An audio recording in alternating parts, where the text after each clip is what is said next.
In today's video, I'm going to teach you how to redo in Affinity Photo. If you've ever pressed undo one time too many or changed your mind after stepping back, redo is the quickest way to move forward again. In Affinity Photo, redo simply reapplies the last action you undid, and there are a few easy ways to do it on Windows. The fastest method is the keyboard shortcut. With your document active, press Ctrl plus Shift plus Z to redo your last undone action. You can tap that shortcut repeatedly to step forward through multiple actions, retracing the changes you just backed out of. This only works after you've used undo, because redo depends on the history of what you reversed. If nothing has been undone, there's nothing to redo, and the shortcut won't appear to do anything. Keep an eye on your image as you press the keys. You should see your edits reapply in order. If you prefer using menus or you just forget the shortcut, you can access the same command from the top menu. Go to Edit, then choose Redo.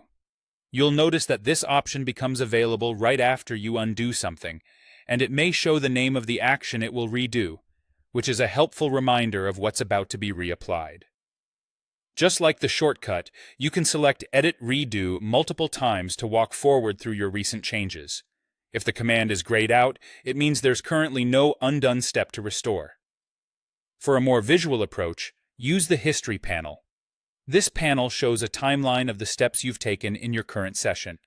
To open it, go to View, then Studio, and click History.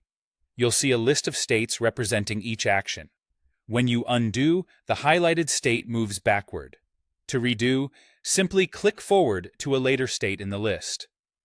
You can also drag the slider, if visible, to move forward through multiple steps in one motion.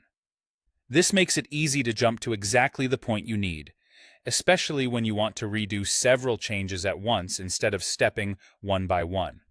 A few quick tips as you work.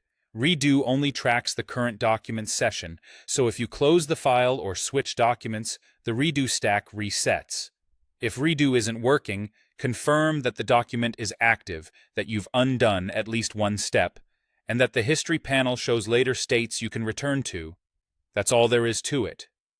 Use the shortcut for speed, the edit menu for clarity, or the history panel for precise control, and you'll move forward through your edits with confidence.